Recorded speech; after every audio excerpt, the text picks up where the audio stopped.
नमस्कार दोस्तों, DVS coaching class में आपका स्वागत है। मैं दिग्विजय सिंह आज का जो टॉपिक लेकर आया हूँ वो सिंपल पास्ट टेंस लेकर आया हूँ। इसके पहले आपने प्रेजेंट के सारे पार्ट्स के बारे में स्टडी किया, लेकिन आज का जो टॉपिक रहेगा हम सिंपल पास्ट टेंस के बारे में जितने भी पास्ट के भी पार्ट होते हैं सारे पास्ट के बारे में स्टडी करेंगे। तो आज का जो टॉपिक है वो हमारा सिंपल पास्ट टेंस है। चलिए हम स्टार्ट करते हैं सिंपल पास्ट टेंस को। और इस टेंस को स्टार्ट करने के पहले दोस्तों मैं आपको बताना चाहूँगा, अगर आपने मेरे चैनल को सब्सक्राइब नहीं किया है तो मेरे चैनल को सब्सक्राइब करिए और उसके बाद बेल आइकन को दबाना मत भूलिए ताकि आपको सारे नोटिफिकेशन यहाँ से मिलते रहें। तो चलिए स्टार्ट करते हैं टॉपिक को। आज का जो टॉपिक है वो सिंपल पास्ट टेंस है। चलिए स्टार्ट करते हैं टॉपिक को। देखिए दोस्तों, सिंपल पास्ट टेंस जो होता है इसका कॉमन स्ट्रक्चर मैं आपको बताऊंगा। तो स्ट्रक्चर स्टार्ट करने के पहले मैं आपको थोड़ा सा बताना चाहूँगा कि इसकी पहचान क्या होती है। ये जो एक्सप्रेशन रहेगा ये हिंदी और इंग्लिश दोनों में रहेगा। तो चलिए हम स्टार्ट करते हैं टॉपिक को और उसको समझते हैं कि सिंपल पास्ट टेंस हमारा क्या होता है। दोस्तों, जैसा कि आप जानते हो कि जो सिंपल पास्ट टेंस होता है, ये आपका जो सिंपल पास्ट टेंस होता है इसको हम पास्ट इंडेफिनिट के भी नाम से जानते हैं। हम इसे सिंपल भी बोल सकते हैं, अगर हम बोलना चाहें इसको सिंपल भी बोल सकते हैं, इसे हम सिंपल भी बोल सकते हैं, नहीं तो हम इसे इंडेफिनिट भी बोल सकते हैं। दोस्तों याद रखिएगा, इंडेफिनिट भी बोल सकते हैं और इसे हम सिंपल टेंस भी बोल सकते हैं, सिंपल भी बोल सकते हैं। मेरी बात समझ आ रही है? देखिए, इंडेफिनिट भी बोल सकते हैं और सिंपल भी इसको बोल सकते हैं। चलिए स्टार्ट करते हैं। देखिए, जो आपका पास्ट इंडेफिनिट टेंस होता है इसकी जो पहचान होती है, हिंदी में जो पहचान होती है, पहले मैं आपको पहचान बताना चाहूँगा। उसके लास्ट में आपका जो आता है ता था, ती थी, ते थे, आ, या, ई और ए। अगर हिंदी सेंटेंस के लास्ट में ता था, ती थी, ते थे, आ की मात्रा आपको ध्यान देना, ये वाली आ की मात्रा आ, या, ई और ए सब आ जाते हैं तो आपका क्या होता है? सिंपल पास्ट टेंस होता है, जिसे हम पास्ट इंडेफिनिट टेंस के भी नाम से जानते हैं। चलिए स्टार्ट करते हैं टॉपिक और समझने की कोशिश करेंगे कैसे बनता है। देखिए, सबसे पहले आपको इसमें याद रखना है कि इसकी जो हेल्पिंग वर्ब होती है, इसकी हेल्पिंग वर्ब जो होती है डिड होती है। दोस्तों क्या होती है? डिड होती है। और जब इसका हम पॉजिटिव सेंटेंस बनाते हैं तो हम डिड ना लगा करके एम बी सेकेंड फॉर्म को लगाते हैं, मुख्य वर्ग की सेकेंड अवस्था को लगाते हैं। हेल्पिंग वर्ब डिड होती है लेकिन मुख्य वर्ग की द्वितीय अवस्था का प्रयोग करते हैं। दोस्तों याद रखिएगा। और इस टेंस को बनाते समय सबसे पहले हम जब पॉजिटिव बनाते हैं तो पॉजिटिव में हम सबसे पहले सब्जेक्ट को रखते हैं, सब्जेक्ट के बाद हम एम बी सेकेंड फॉर्म को लगाते हैं और एम बी सेकेंड फॉर्म के साथ एम बी सेकेंड फॉर्म जो लगा देंगे तो उसके बाद हम ऑब्जेक्ट का यूज करते हैं। ठीक है, चलिए सबसे पहले सब्जेक्ट हो गया आपका, एम बी सेकेंड फॉर्म की द्वितीय अवस्था, उसके बाद ऑब्जेक्ट और अदर वर्ड को लगाते हैं। जैसे आपको यहाँ पे दिया गया कॉमन स्ट्रक्चर रूल के साथ, मैंने एक गाना गाया, कह रहा है इसमें मैंने एक गाना गाया। मैंने अभी आपको बताया कि जब लास्ट में ता था, ती थी, ते थे, आ, या, ई और ए आ जाता है तो आपका कौन सा टेंस होता है? वो सिंपल पास्ट टेंस होता है, जिसे हम पास्ट इंडेफिनिट टेंस के भी नाम से जानते हैं। तो देखिए इस लास्ट में क्या है आपका, बहुत ध्यान से देखिएगा। इसके लास्ट में आपका आया है या, ठीक है, गाया। लिखा ना यहाँ पे, क्या लिखा है यहाँ पे? गाया। उसने, मैंने एक गीत या गाना गाया। देखिए या आया लास्ट में, तो कैसे बनाएंगे? मैंने की इंग्लिश क्या होती है? आई। तो यहाँ पे हम आई नोट करेंगे। देखिए आई हो गया आपका। एक गीत गाया, तो हमने क्या कहा था? वर्ब की द्वितीय अवस्था का यूज करते हैं। तो गाने की इंग्लिश होती है सिंग, सैंग, संग। तो सैंग हो गया यहाँ पर, और क्या गया? एक गीत गाया, तो यहाँ पे हो जाएगा सॉन्ग। ठीक है, तो ये आपको ऐसे ही बनाना है। अगला है मैं वहाँ नहीं गया।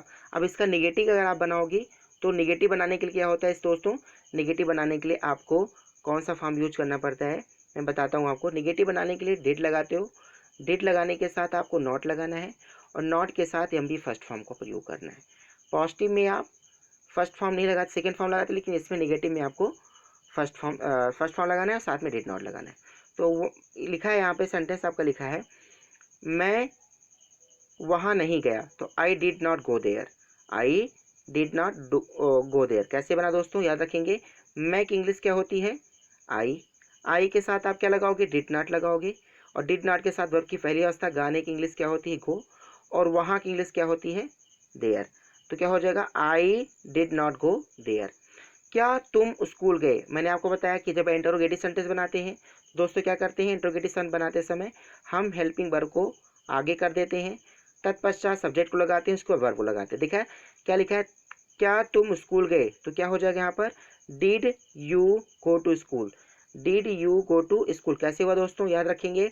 यहाँ पे क्या की इंग्लिश क्या हो जाएगी, डिड हो जाएगी। स्टार्टिंग में अगर क्या आता है, डिड लगा, हेल्पिंग वर्ब को आगे कर देते हैं। तुम की इंग्लिश क्या हो जाएगी, यू। उसके बाद यहाँ पे देखिए गया, गया की इंग्लिश क्या हो जाएगा, गो, और कहाँ गया, स्कूल गया, तो कहीं जाना है टू लगा करके हम ऑब्जेक्ट को लगा देते हैं, तो ये आपका हमारा सेंटेंस बन जाएगा।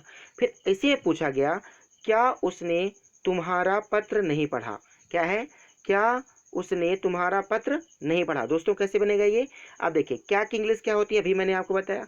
क्या की इंग्लिश क्या हो जाएगी, हम डिड को आगे कर देंगे, और उसके बाद उसने की इंग्लिश क्या हो जाएगी, ही, और ही के साथ हम नॉट का यूज करेंगे। जब यहाँ पे नॉट आ गया, देखिए नॉट आ जाएगा तो हम सब्जेक्ट के बाद नॉट का यूज कर देंगे। देखिए नॉट लग गया आपका।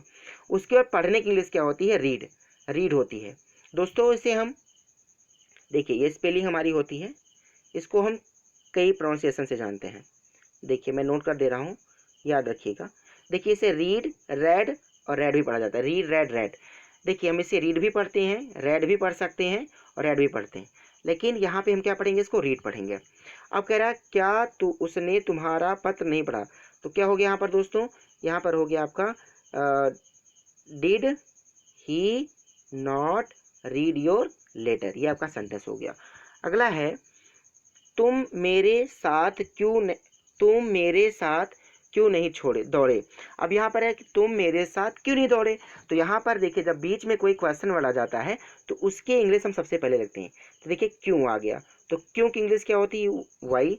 उसके बाद क्वेश्चन वर्ड के साथ तुरंत आप हेल्पिंग वर्ड लगाओगे, डिड, और तुम की इंग्लिश हो जाएगा सब्जेक्ट आपका यू, और देखिए नॉट आया है आपका तो सब्जेक्ट के बाद नॉट लगा देंगे, और दौड़ने की इंग्लिश क्या होती है, रन होता है, और किसके साथ, मेरे साथ, विथ मी। ये आपका सेंटेंस हो गया। लास्ट में क्या लगा देंगे, क्वेश्चन मार्क लगा देंगे। देखो दोस्तों जिसमें क्वेश्चन पूछा जाएगा, देखिए इसमें क्वेश्चन पूछा गया तो यहाँ पे लगा दिया, इसमें पूछा गया यहाँ पे लगा दिया, इसमें पूछा यहाँ पे लगा दिया। दोस्तों जिसमें क्वेश्चन पूछा जाएगा उसमें आपको क्या लगाना है, क्वेश्चन मार्क को लगा देना है।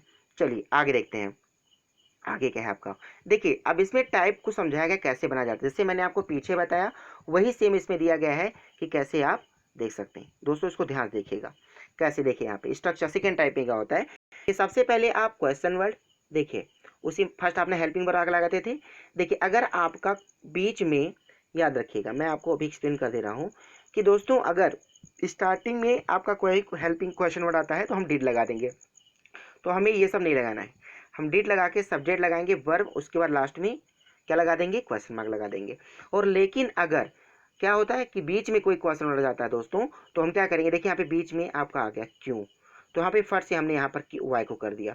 अगर आप देखिए क्यों यहाँ पे आ गया तो मैंने हम यहाँ पे तुरंत कर दिए, देखिए क्यों आ गया हमने यहाँ पे कर दिया। यानी जब आपका बीच में आएगा क्वेश्चन वर्ड तो हम इसको उठा करके सबसे पहले रखेंगे, उसके इसी के साथ ही होता है, तो इसीलिए हम इसको हम तुरंत इसके साथ लगा देंगे। देखिए डिड को हम तुरंत लगा देंगे, याद रखना है कि जो डिड रहेगा आपका वो उसी के साथ तुरंत लग जाएगा। उसके बाद सब्जेक्ट लगाओगे, और सब्जेक्ट के बाद वर्ब लगाओगे, और उसके बाद ऑब्जेक्ट लगाओगे। दोस्तों ऑब्जेक्ट के बाद आपको भूलना नहीं है, तुरंत आपको एक हंसिए का चिन्ह लगाना है, यानी क्वेश्चन मार्क लगाना है।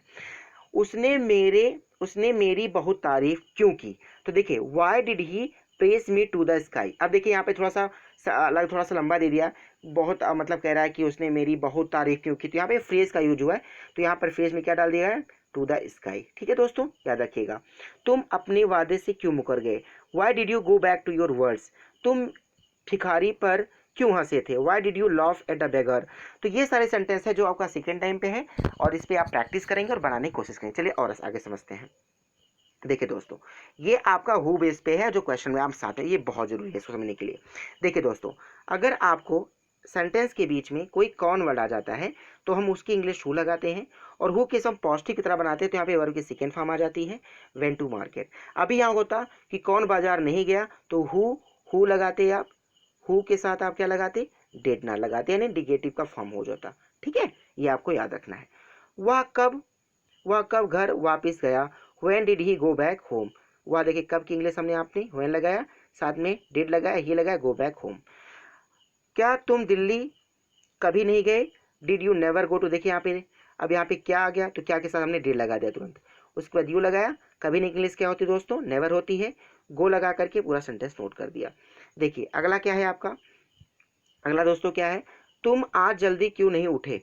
तो हो गया वाई डिड यू, देखिए क्या लिखा है, Y did you not get up early. दोस्तों याद रखना है कैसे हुआ ये आपका, देखिए कैसे हुआ, लिखा है तुम आज जल्दी क्यों नहीं उठे, तो वाई, उसके बाद क्या हो गया, वाई के साथ आपने क्या लगाया, देखिए थोड़ा ध्यान दीजिएगा,